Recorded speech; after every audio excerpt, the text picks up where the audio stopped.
Good morning, Bloom Tribe. Happy Monday.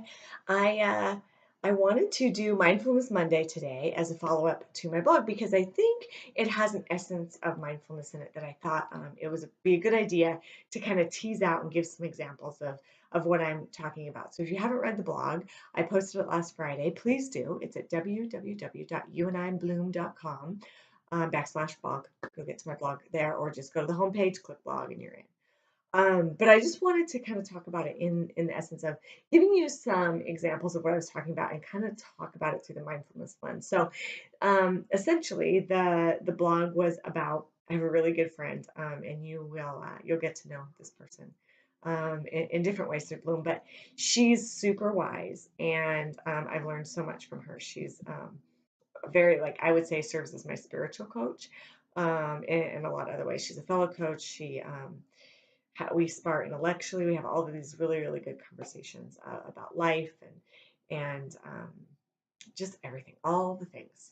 She really just fills my cup and my soul. So she has this theory, and I've thought so much about it when it comes to the notion of change. She has this theory that when you need a change or want a change, that your inner voice will tell you something softly, or she would say the universe knocks.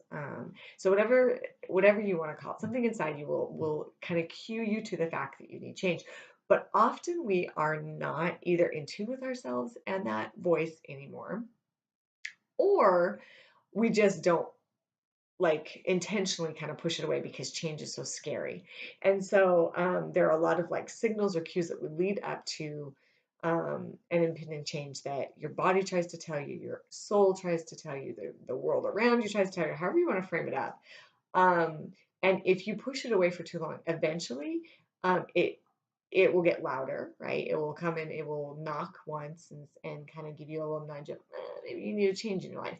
And if you ignore it, then it'll either get louder or you'll have more events happen that will kind of give you the hint that you should probably seek out a change. And then louder and louder it gets, the more you ignore it. And then that is when we get pushed into change that we aren't driving. Then we are the ones that are on the receiving end, and then that's happened when the change hits us inside the head that we've talked about before. And so a Mollyism that I think is really appropriate for this is you can either be on your toes to sprint, or you can be back on your heels to shift. And those are your options, right? When you're looking at change, and if it's something that is coming, that if we aren't necessarily listening to ourselves or these cues or this voice that's inside of us, then that's when we probably get knocked on our ass. So just some examples, because I've had some super intriguing conversations lately with clients and other people, and this notion of being your authentic self and listening to that inner person of you that would be your authentic self, um, and where to place that and how to hear it. And I think it does come into mindfulness. I mean, I'll do other topics on authentic self just as its own because it's such a big topic, as well as comfort zone, because they're all kind of intertwined in this one. But when it comes to like listening to that voice inside you, when I'm having these conversations, I'm coming to realizations about myself about that. I've had that happen to me, and even if you do know my story, I I've been a professional in higher education for years. I've taught on campuses. I've been an administrator on campuses. Like higher education was where I was. So I always worked on college campuses in many different capacities, and then just took a leap within this last year to not do a 9 to 5, being in a brick and mortar campus, to expanding my business. I always had a side hustle that I loved. I've always started as an education coach and loved it, but there was a lot of security, my identity, everything was wrapped up in me working on a college campus. And so throughout the years, there were times where I really wanted to do what I'm doing in Bloom now. Like I really wanted to branch out and just run my business. And for different reasons, I think both me not listening to my inner voice and comfort zone came into play. So I thought it was a good example to kind of lay it out so that you can kind of think about, man, are there cues that I'm giving myself that it's time for me to be bold and be brave and walk hard and maybe take control of something in my life that I've really kind of been ignoring? Or do I know all those things, but because of my comfort zone, I am just pushing so hard against it? Um, so the cues, like I'm talking, that I would give you, for example. So while I worked on a college campus, there were things that I loved and always will have in my heart. I really loved working with students to help them be a better sense of themselves, very similar to coaching, and doing development work of courses, very similar to what I do in Bloom, right? So those kinds of things I loved. But there were always little things that just didn't really jive with me. For example, dress codes really have always just like, they just go against my grain. So I've worked at many different college campuses with many varieties of missions. So I've worked at community college, I worked at 4-year private religious affiliated schools, I worked at 4-year public science and technology engineering type schools. You name it, I've been there, I've worked it.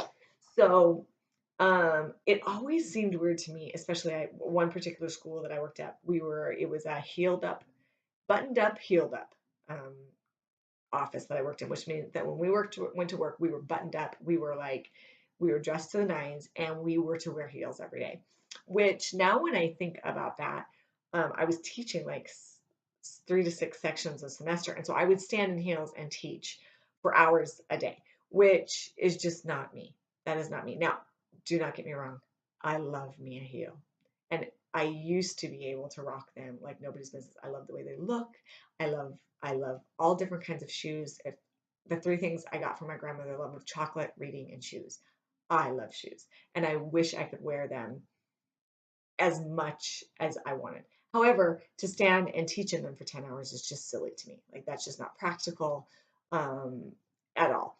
And then even when I would go into meetings, it just always felt like to me, and some people really like professional wear, and that is absolutely a reflection of who they are inside. To me, if I didn't have to go into that role every day, I never would have wore the clothes that I had to purchase to go to work. So it was almost like I was wearing a costume every day. And I always felt that way. Like I would look at my closet and be like, I hate black dress pants. I hate black dress pants. I have 6 pairs of black dress pants. And the money that I would invest in there, and I would stand there and hate them in the morning. So the emotional investment, that was my inner self, right? There's a cue of, is this the right fit for exactly where I want to be? And I know it seems small, but now reflecting on it, I realized that there were a lot of things, yes, I loved about that career, but did it really fit who I am? Like at my essence, who I am or who I want to be. And no, like I didn't want to dress up to look like everybody else. The conformity piece of it was very hard for me. Um, Also, just even the whole 9 to 5 thing was very difficult for me to, especially once I had children. It was always kind of hard for me to have someone say, you will be at work at this time, because whether I showed up at 7 or 9, they were still going to get the amount of work out of me that needed to happen that day. Especially if my prime time wasn't working at 7 o'clock. Really, 9 o'clock is when I'm really kind of up and awake and alert and can do things. So to have someone tell me to be there 2 hours before I was even like conscious, and then after I have kids, like getting my kids out the door in the morning and trying to get them fed and somewhere so I could go somewhere and type, that just didn't fit me. A lot of people, it fits perfectly, and that's what they love. But those were little clues that my format of my job and my who I truly am as a person, they just didn't work together. And there's some things you just have to tolerate. Maybe it's not your thing. But for me, when I made that leap and those things went away, it was like, oh, I just wasn't even in the right place. And so that's an example, some examples of like little signs that you might get or whatever. That's your inside person questioning where you are. But it seems so silly and trivial at the time. I would just kind of like poo poo it and shoo it away.